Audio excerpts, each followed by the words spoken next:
Welcome to our third class on the book of Ecclesiastes. Class was taught on Tuesday, 14th April 2020 for the British Bible School during the current lockdown in a Zoom class. Before we get into chapter 3, let's do a quick review of chapters 1 and 2. The theme we've been seeing that permeates throughout this particular book is this phrase. We see it in chapter 1 as well as in chapter 2. Meaningless, meaningless, says the teacher. Utterly meaningless. Everything is meaningless. If we have our dates and everything correct, then what we have is Solomon at the end of his life, and he's searching for a meaning in his life. And he's doing this, in essence, through a series of case studies. In chapter 1, we saw his reflection on life, and it is a bit of a depressing reflection. It appears that everything's going on and on with no change. Nothing new ever happens. And he sort of ends chapter 1 by saying, so what is the point? What's the point? We get to chapter 2, which we looked at in our last lesson. We see the first of these case studies. And he begins to look at, in particular in chapter 2, of pleasure and human achievement. Is this where we could find a meaning in life? Again, his conclusion was that theme: meaningless, meaningless. Everything is meaningless. It's not in pleasure. It's not even in human achievement where we find what makes life worth living. The outline we've been using as we go through this is one that I've written, but it looks at the book in 4 sections. First 2 chapters, we've been looking at a consideration of wisdom, because he said he's using his wisdom and his madness and his foolishness. And he's introduced the idea, especially at the end of chapter 2 and into chapter 2, of an examination of work and wealth.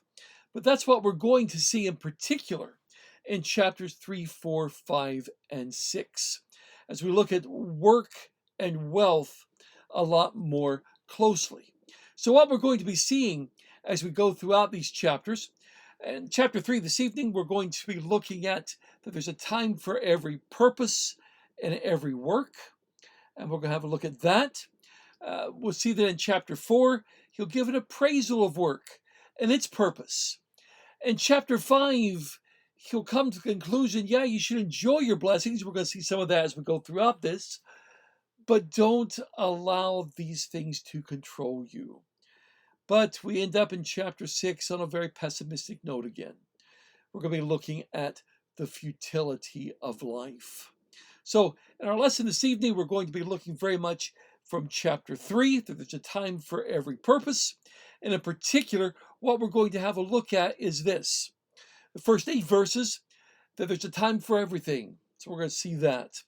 And verses 9 down to 15, there's nothing better than to rejoice and do good. And finally, a sort of a note of warning when we get to the end of the chapter. Verses 16 down to 22, that there is a day of judgment. There's a day of reckoning coming.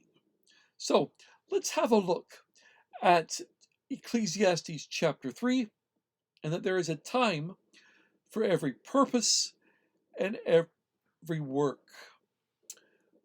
We'll begin, as always, by reading the first 8 verses. And what we're going to see in here, and these verses may very well be familiar to you from a number of sources, we're going to very much be looking at that there's a time for everything. There is a time for everything, and a season for every activity under the heavens. A time to be born and a time to die. A time to plant and a time to uproot. A time to kill and a time to heal. A time to tear down and a time to build. A time to weep and a time to laugh.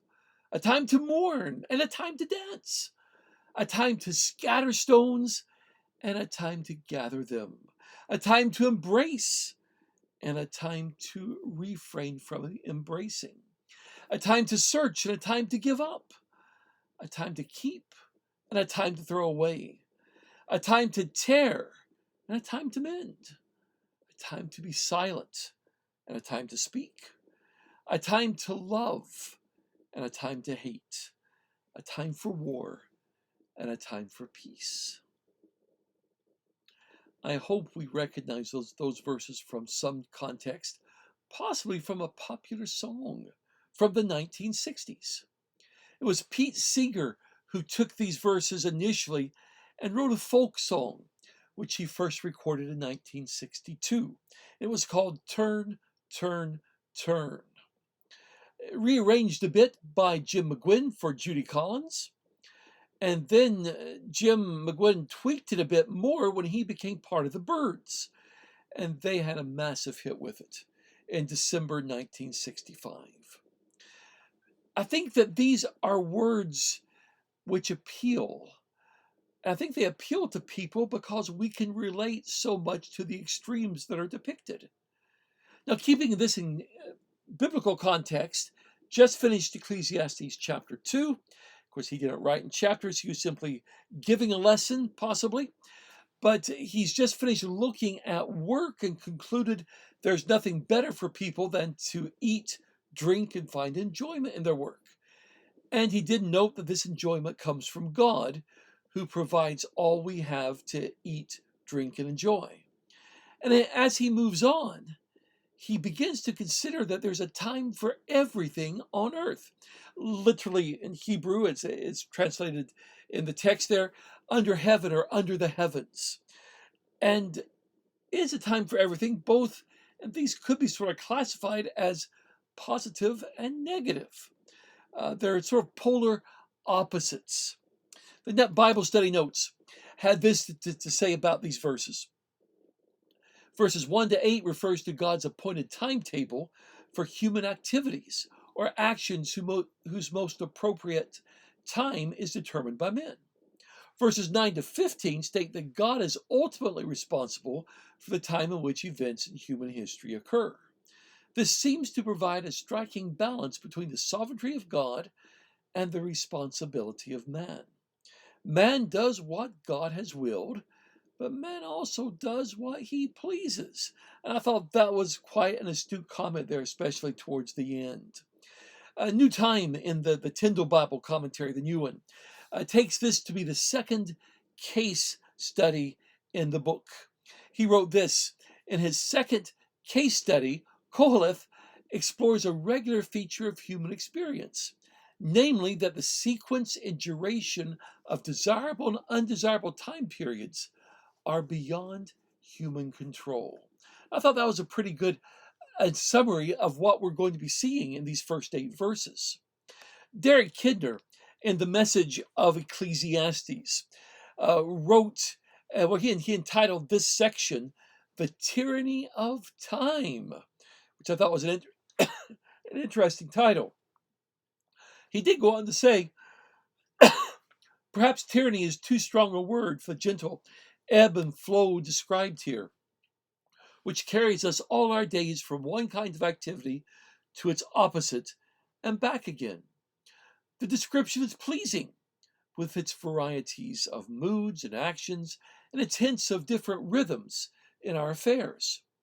Rhythm itself appeals to us, for who would wish for perpetual spring, a time to plant, but never to pick? Yet in the context of a quest for finality, not only is a movement to and fro no better than the endless circling of chapter 1, but it has disturbing implications of its own. One of them is that we dance to a tune, but not necessarily of our own making. A second is that nothing we pursue has any permanence. I think we can see that to an extent. When we get to chapter 3, it's taken us back a bit towards chapter 1 in that endless circling of things. There is a time for everything. He's using polar opposites.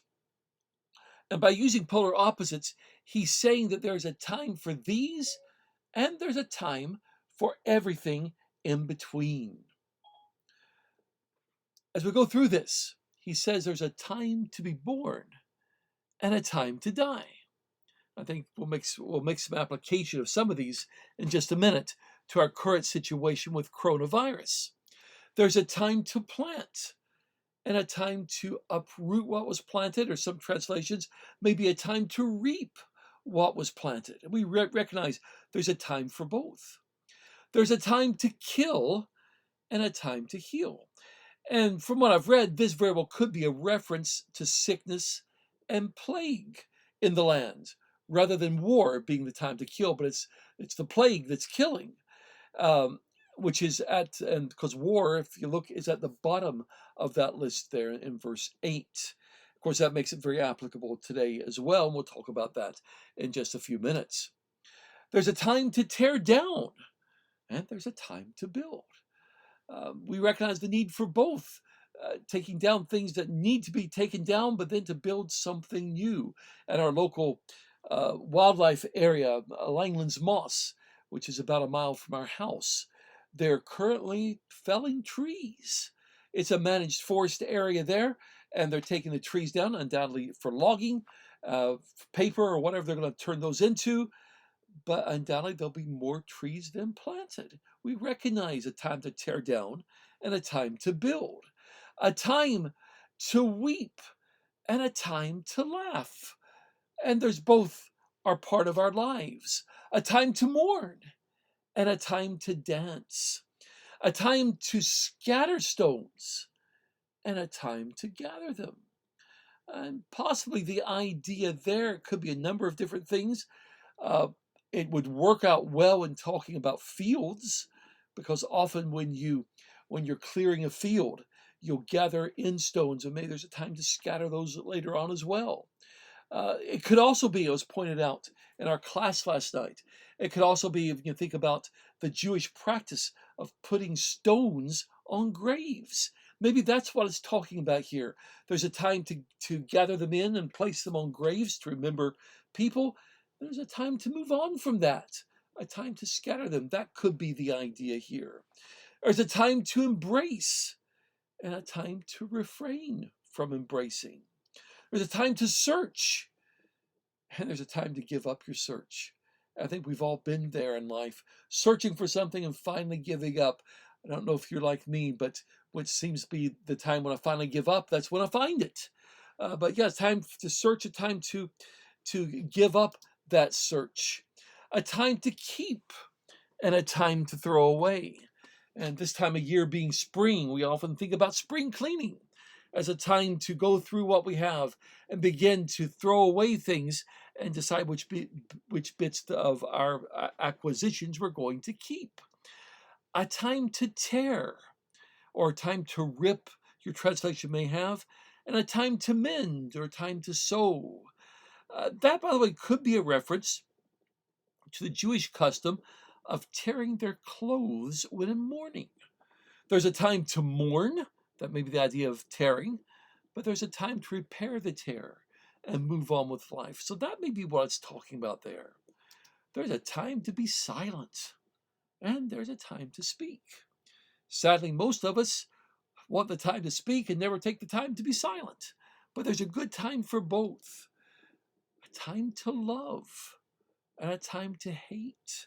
That's an interesting idea. But some of the commentaries I was reading mentioned, yes, we may initially have this very aggressive, negative feeling towards somebody. But that needs to become a time to love them, because we are to love everybody, even our enemies. And finally, a time for war and a time for peace.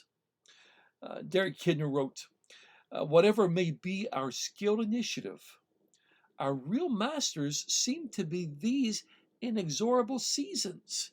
Not only those of the calendar, but that tide of events which moves us now to one kind of action, which seems fitting, now to another, which puts it all in reverse. And that's what happens, isn't it?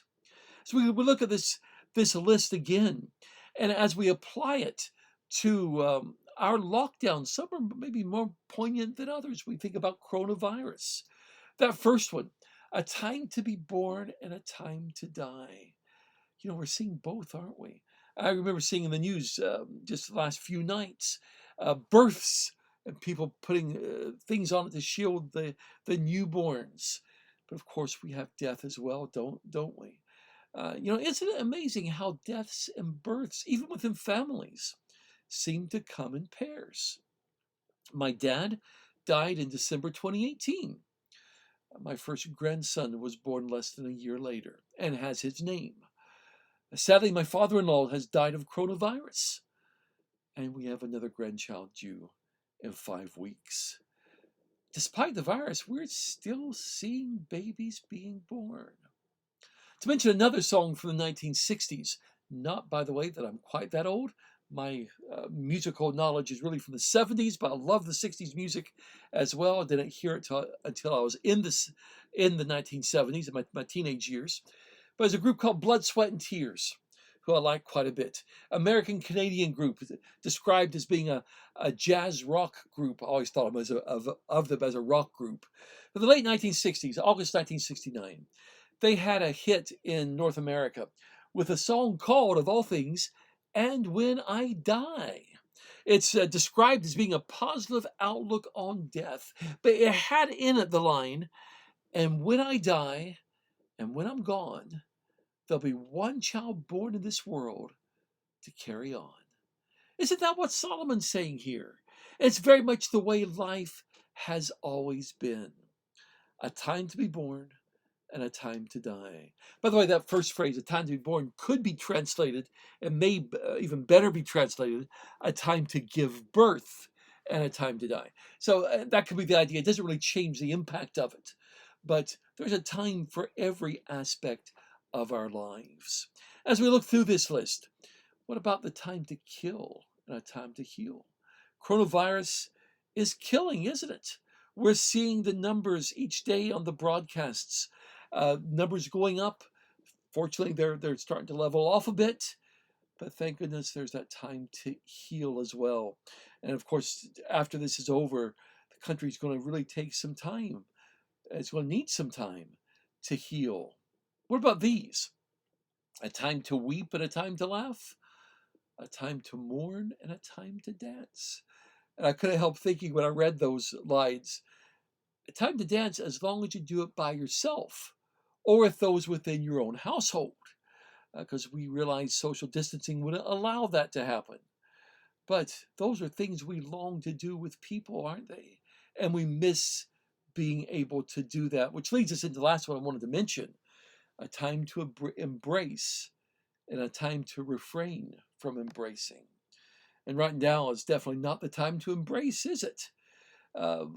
Social distancing does not allow that. The last Sunday we met when we were into social distancing, but weren't in the lockdown yet. Those of us who met together, it was very difficult not being able to give each other the hugs that we normally do give each other. And my apologies for not turning off my clock. The birds rendered the last of the pairs uh, this way. And this may reflect more the 1960s, but I think it's very much applicable to every age. A time of war and a time of peace, or time of love and time of hate. Time of war and a time of peace is what they said in their lyrics. A time for love, a time for hate, a time for peace. I swear it's not too late. That may be very much reflective of the mid 1960s when that song was released. But these pairs in this list are not contradictory. A particular action may be appropriate at one time, but not appropriate at another. And we realize that's the way life is. G.S. Hendry, in the New Bible Commentary, the original one, the 1953, said, "Theoretically, all times are equal, but this is true only when they are emptied of their contents. We have no experience of empty time. Every time comes to us charged with its own particular challenge and opportunity. And the wisdom of life is to discern the time." Isn't that true? To be wise in life is to know which is the right time to do it. So, when is the time to do each of these? When's the time not to do them? One thing we need to realize is actions are not always right or wrong. Somewhat they do depend upon the circumstances. For example, we might decide to go out and the farmer might decide to plow his fields in January and start planting his crops. But we know that just would not be the right time. That's not a good time to do it. There are times where we do those sorts of things. Some wouldn't be necessarily sinful to do it, but it wouldn't be the right time. It depends on circumstances. We understand that. By the way, in that listing that we looked at there, the first two really are not under our control. The time for to be born, the time of birth, and the time of death. In fact, a lot of those that are in there are not under our control. We realize once we're in it what it is. But of all the things we can say about all of that, one thing I think we can know, and one thing I think that emphasizes, today's positive act will eventually be balanced by tomorrow's, what we might call negative. That's the balance of life, isn't it? The positive and the negative, the ups and the downs. Warden Wiersbe wrote in Be Satisfied, he says, life is something like a doctor's prescription. Taken alone, the ingredients might kill you, but properly blended, they bring healing. God is sovereignly in control. It has a time and a purpose for everything. And he cites Romans 8:28, which we'll mention again in just a few minutes. But isn't that a true statement there? That if we only got the bad, those ingredients might kill us. They would so weigh us down. But we realize that life is made up of ups and downs. By the way, if everything is always so wonderful, it might not be very good for us either. There's a time for everything in life. But as we move on to the next section, verses 9 down to 15, he's going to somewhat return to where we were at the end of chapter 2 with work. And he says there's nothing better to do, nothing better than to rejoice and to do good. So let's have a look at these verses here. What do workers gain from their toil? I have seen the burden God has laid on the human race. He has made everything beautiful in its time. He has also set eternity in the human heart. Yet no one can fathom what God has done from beginning to end. I know that there's nothing better for people than to be happy and to do good while they live, that each of them may eat and drink and find satisfaction in all their toil. This is the gift of God. I know that everything God does will endure forever. Nothing can be added to it, nothing taken from it. God does it so that people will fear him. Whatever is has already been, and whatever will be has been before. And God will call the past to account. So it begins with a question. A question. What benefit can a worker gain from their work? What benefit is there? He observes that God gives people work to keep them occupied. There's a proverb that I'm sure we heard growing up: "Idle hands are a devil's tool." Being occupied is a good thing, and Solomon's observed that God gives people work to keep them occupied. But notice there's a second aspect to that. He also observed that God's made everything fit beautifully in its appropriate time. He's made all things beautiful. Isn't that just what the poem has stated? There is a time for everything. Derek Kidner wrote, our natural reaction might be to seek reality in something beyond the reach of change, treating the world of everyday experience as a mere distraction. Surprisingly and superbly, verse 11 enables us to see perpetual change not as something unsettling, but as an unfolding pattern scintillating and God-given. The trouble for us is not that life refuses to keep still, but that we see only a fraction of its movement and of its subtle, intricate design. And I think one of the things that tells us, one of the things that Solomon is bringing out here, is that we can't understand everything. And God's made it so that we can't understand it all. And maybe that's for our good. See, we cannot discover what God has ordained from the beginning to the end of our lives. I mean, we can't discover that. We have to live it as it unfolds. Many translations have a phrase there which I really quite like. In fact, I'd say probably most translations, that God has put eternity into the human heart. I know the New International Version I read from has it, New American Standard Version has it, and the English Standard Version has it.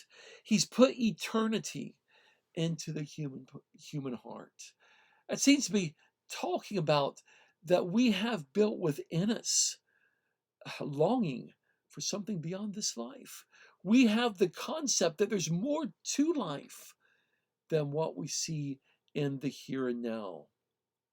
Again, Derek Kidner wrote, unlike the animals immersed in time, we long to see them in their full context, for we know something of eternity, enough at least to compare the fleeting with the forever. We are like the desperately nearsighted, inching their way along some great tapestry or fresco in the attempt to take it in. We see enough to recognize something of its quality, but the grand design escapes us, for we can never stand back far enough to view it as the Creator does, whole and entire, from the beginning to the end. You know, you've probably seen some of these great tapestries. Here's a little section of a tapestry. Obviously, I've blown it up quite a bit. It's rather big. It's rather pixelated. But just looking at that, could we tell what this tapestry is about? It almost looks like people who are locked up in prison, doesn't it? But that's not what it is about at all. If we were able to stand back and take in at least most of the tapestry, this is what we would see. And we see it's a lot more involved than that. We can see the people in their little castle up there. We see a hunting scene. We see a unicorn. I see the unicorn being pierced. We see a unicorn has holes where it's also been shot. And it is very much the tapestry is telling a story. It goes from a different frame to this one in the upper left that you see, and then on down to the middle where they're bringing the unicorn in, and all the noblemen there surrounding it. Maybe the picture makes a little bit more sense if you understand those symbology. This is a replica of a medieval tapestry. And it's supposed to be representing Jesus' crucifixion. I had to be told that to be able to see it, but that's very much what it said. I think you can see it most in the upper left there with the man piercing the unicorn's heart there. And maybe the wounds on the back of the unicorn may be sort of reminiscent of Jesus being nailed to the cross. That may be the idea there. But it's very much medieval. This, by the way, this replica was made in Stirling Castle and is hanging there in Stirling Castle. But that's very much the way it is sometimes with life. We can only see a very little bit of it, and by seeing a very little bit of it, what if I had shown you maybe some of those leaves there?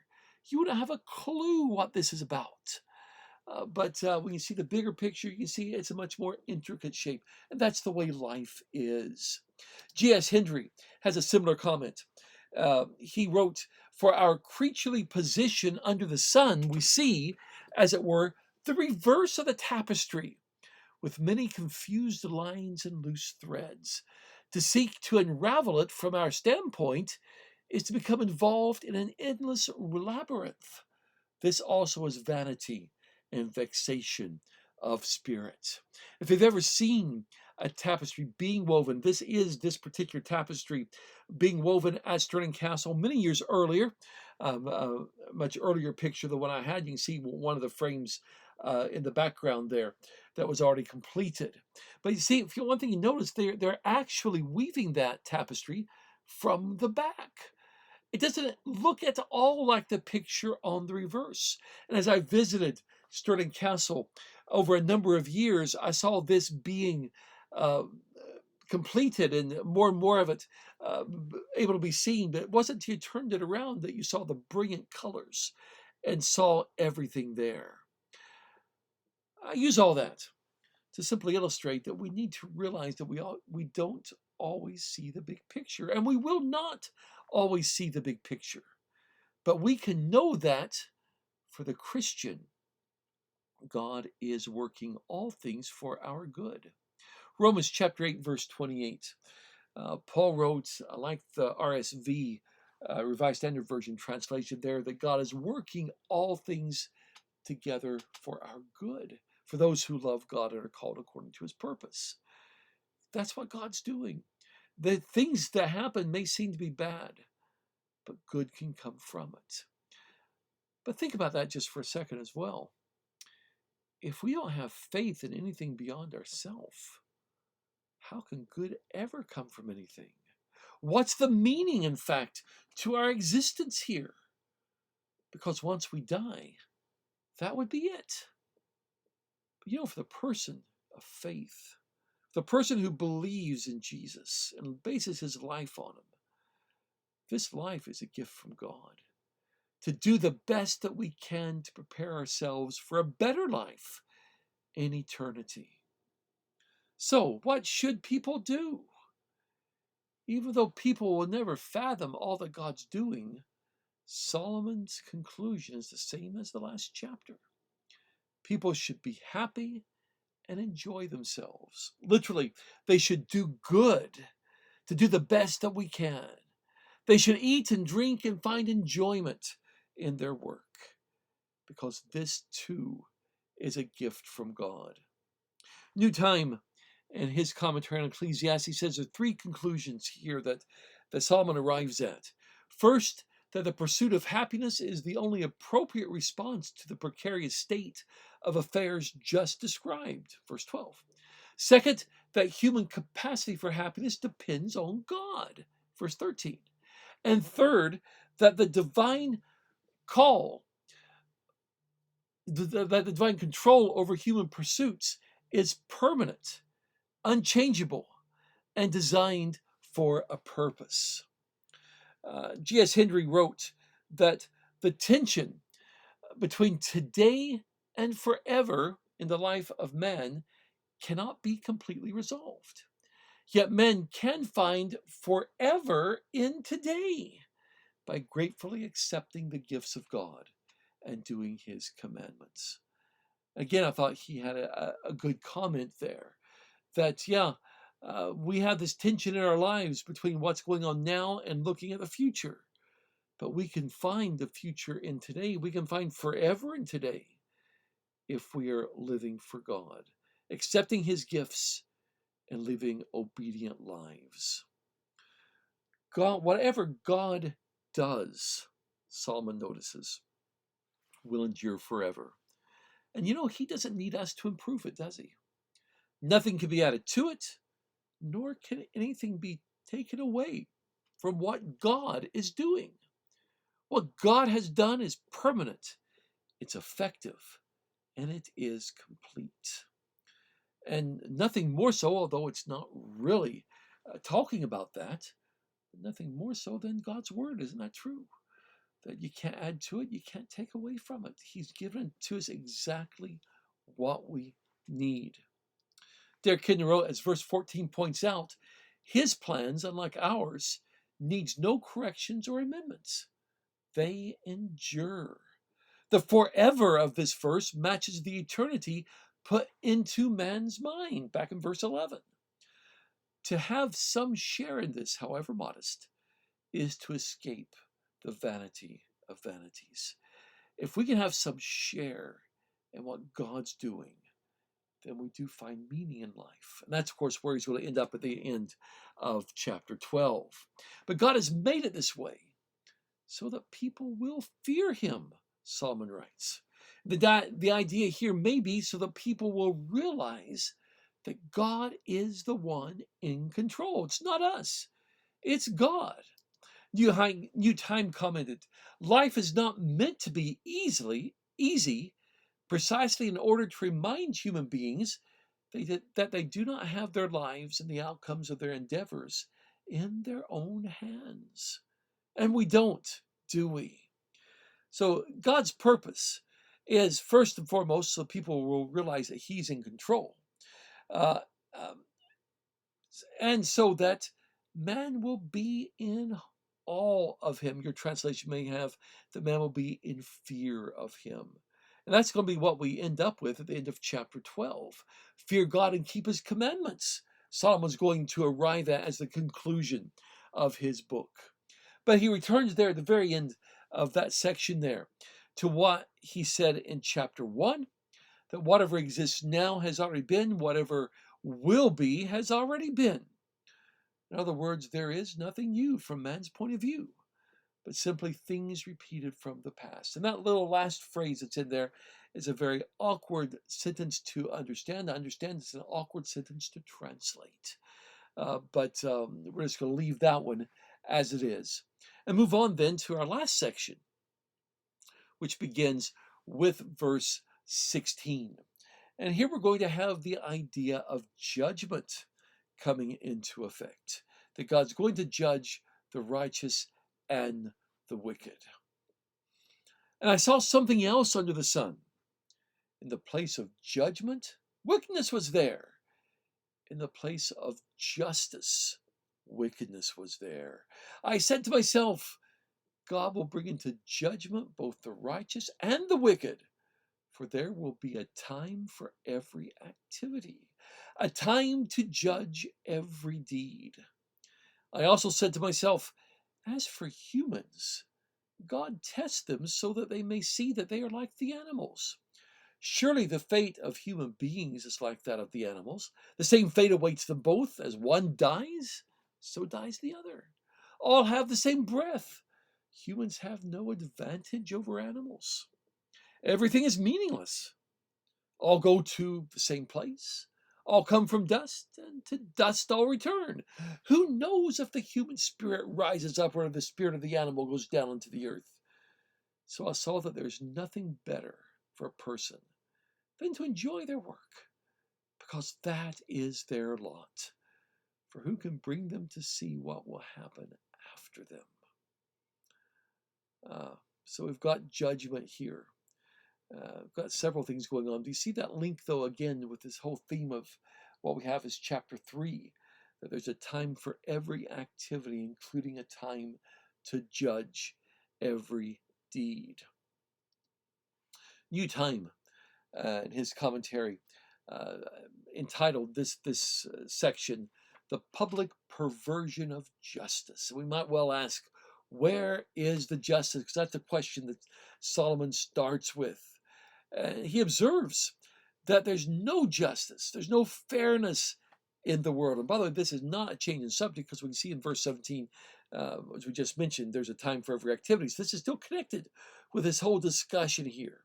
He observes no justice, no fairness. Instead, he says, what we find is wickedness.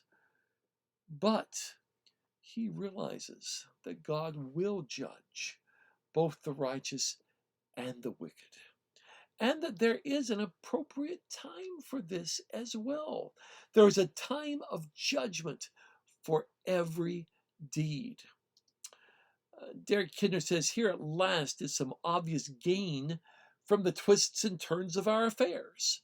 The fact that everything on earth is seasonal promises an end to the long winter of evil and misrule. Yes, we may have bad for a while, but there will be a change towards good.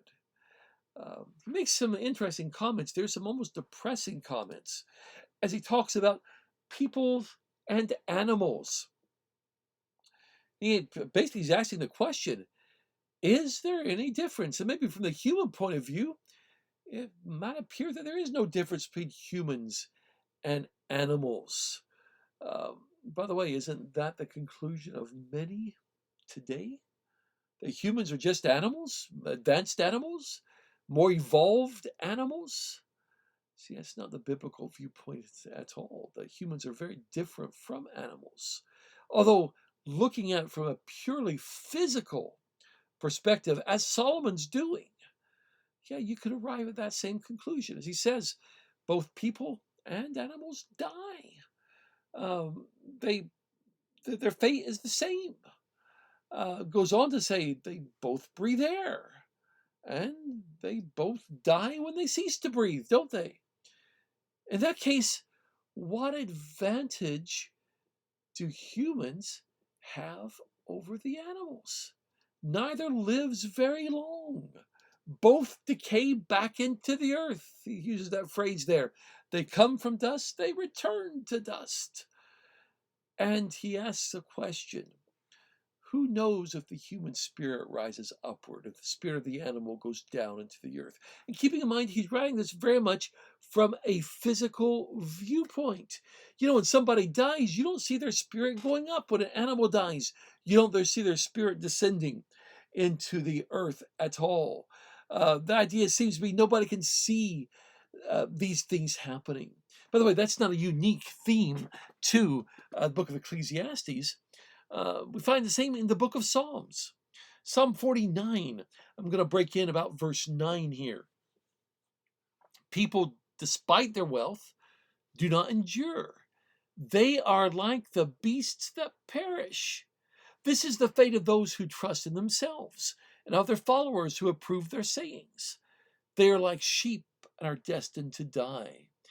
Death will be their shepherd, but the upright will prevail over them in the morning.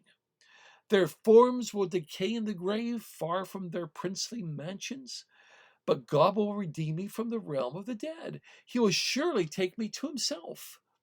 Do not be overawed when others grow rich, when the splendor of their houses increases, for they will take nothing with them when they die. Their splendor will not descend with them. Though while they live, they count themselves blessed, and people praise you when you prosper, they will join those who have gone before them, who will never again see the light of life. Very, very similar, but if you notice, there's a more positive aspect. He doesn't end, and this is attributed in the Psalm 49 to the sons of Korah. It's not ended with who knows what's going to happen. It very much talks about surely God will take me to himself. So very much a positive aspect of life there. But notice there's a lot of similarities there. He says they're like the beasts that perish. So the psalmist, sons of Korah, have observed that people like beasts will perish. And notice it's despite their wealth. Having lots of stuff is not going to keep us from death. Notice as well that like animals, they go to the grave and they decay. It says there their forms will decay in the grave, far away from their houses. But notice, of course, the difference. God will redeem me from the realm of the dead. He will surely take me to himself. And really, that's where we're going to end up with in Ecclesiastes in the last chapter. But the emphasis very much is on the need to be faithful and not seek worldly praise and worldly wealth. Interesting that the last couple verses there, people praise you when you prosper, but that's not going to keep you from death. That praise does absolutely nothing. So, I might ask the question, what are people to do? And it's really what Solomon's doing. He's asking the question, in light of all these things that we die just like animals, what should we do? The answer is, well, it's very simple, isn't it? Enjoy what you do. Enjoy your work. Because this is the only guaranteed reward that we can have. Nothing else is guaranteed. Because no one knows what's going to happen in the future. And just reflecting even on Psalm 49, Danny Petrillo, in his commentary on Ecclesiastes, said, Without him, speaking about God, he capitalized it there, I left it in. Without him, it is a pitiful waste. Life is truly life only if God is included. And that's what we're going to end up with in Solomon's search as well. And I think we see a glimpse of that here in this particular section. Although there is a surface level similarity between humans and animals, there's a big difference, isn't there? Keep in mind in all this last section there, Solomon's talking purely in a physical sense as to literally what happens to our bodies. It's in verse 21 that he finds a possible difference concerning the ruach of humans and animals. That's the Hebrew word that's translated either spirit or breath. The Greek equivalent is pneuma. Solomon doesn't have a definitive answer. Who knows, he says. Or at least he's not at this point giving a definitive answer. But there's no way to know the answer to what happens after death with some sort of divine revelation. And thank goodness we have that, not only as we get to the last chapter in this book, but throughout the rest of Scripture. Well, let's close by looking at just some lessons that we can learn from this. And these are lessons that I've thought of as I've been going throughout this section. I think we can see that God does want us to enjoy life. That shouldn't be our sole purpose in life, but we should be enjoying our life because it's a gift from God. So it's well worth doing. Of course, we have this idea that there is a time of judgment coming, and we should be aware of that. I think we can see in this section as well that we really need to be, especially as Christians, different than the world. We need to be showing justice and mercy and righteousness. The world doesn't show that at all. That's what we need to be supplying. And maybe we could observe that without God, humans are much like the animals. That it's our relationship with God that makes us special, that gives us a real life. And we shouldn't forget that opening section. There is a time for everything. And sometimes we don't like that. But God's never promised that everything is going to be good in our lives. We've got to accept both those things that we would term as being bad, as well as those things which are good. And because there's a time for everything in life, we need to use our time wisely and appropriately. With that, I will leave you, and I trust that hopefully you'll be able to join us for our next chapter next week as we look at Ecclesiastes chapter 4.